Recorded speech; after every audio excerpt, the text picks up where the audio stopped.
Hi guys, Caroline Hooper, Certified Laser Specialist. Today I'm here with Amy, also known as Shapes and Shadows. Amy has been in with us to have laser hair removal treatments. How many sessions have you actually had so far? You're almost finished on the upper body and you've got, is it another one or two on the legs? Two, yeah. Yeah. So Amy is, she's a blogger, so she's got a lot of clients, a lot of her followers would follow her on her journey for laser hair removal that she's undergone in the clinic, and she gets a lot of questions asked all the time, so she's brought the questions along with her today and we're going to be going through them with you guys today.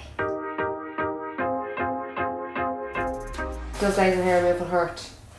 Again, that depends on the device that you're being treated with. I mean, if you look at going back years ago, like a decade ago, when there was only IPL devices available for removing hair, it was painful then, but with the newer technology available on the market today, it's so advanced that, like, in most cases it's very bearable. Should generally be less painful than having waxing done. The laser that we use, it's the Light Sheer Duet, so it has a vacuum handpiece on it, which pulls your hair follicle closer to the laser, so straight away the intensity of the heat that we're delivering into the skin is not as intense as what it would be with other lasers on the market. Because we're getting the hair follicle that bit closer, we don't need the energy as high.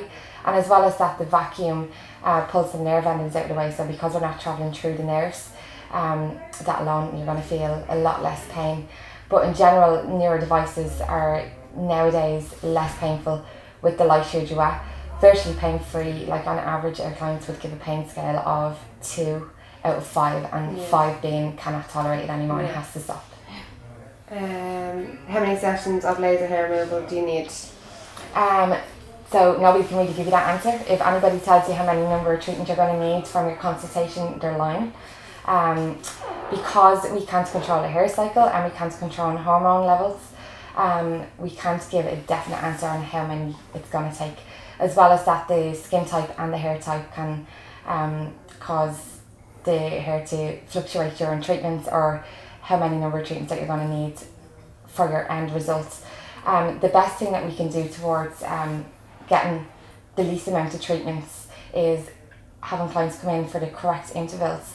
So if you're treating from the waist upwards, from the bikini line basically upwards, you should be treated at a 4-week cycle, and the legs should be treated at 8 weeks, because at this point we know that the hair is in the best stage of growth for getting the energy right down to the base of the hair shaft to destroy it permanently from there.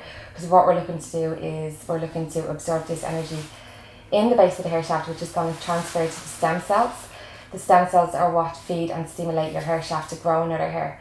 So if we're treating at the correct intervals, we're going to get most of the hairs in the active stage of growth where they're fully attached down at the base of the root, and we're going to be treating these hairs at an 8-week cycle on the legs and a 4-week cycle on the underarms, and that's where we'll achieve the best results on every treatment going forward. When it comes to darker skins, in some cases here it can mean having more treatments. Because the skin is darker, the energy is delivered that bit slower into the skin over the treatments, over the course of treatments, and in some cases it can lead to needing more treatments than like a Caucasian skin type would. And other factors that can trigger hair even throughout your initial course of treatments is like pregnancy, menopause, certain diets, medication, stress is a big factor as well that can all produce new growths, because we've got the same amount of hairs as a chimpanzee, believe it or not. Fortunately for us though, they don't all grow at one time, but can be stimulated by hormone fluctuations, and in that case it means continuing with treatments or regularly having maintenance sessions if you've already completed a course of treatments and being like above 90% hair free. Laser hair removal isn't permanent for life because we can't control hormones or hair cycles. If we could control the hair cycle, we'd have it all in the first stage of growth, we'd treat in one session and it'd be all gone, and that would be the end of it. But there's many factors that can contribute to hair coming up in the future. Next question was, is it a permanent procedure? It is permanent, like that when we destroy the hair in the active stage of growth, because the hair grows in 3 cycles. It's only the first stage is what's going to be affected on that day with the laser. If sufficient energy is being delivered into the skin, that's another important factor to get the results. Enough energy to deliver the energy down to where it needs to go, and the hair being in the first stage of growth. once this happens, that hair is permanently destroyed and will never grow again. It's new dormant hair follicles that aren't grown today that can arise in the future, and in that case that's when you need to do your follow-on or your maintenance treatments. Generally you're looking at, worst case it's going to be 2 a year.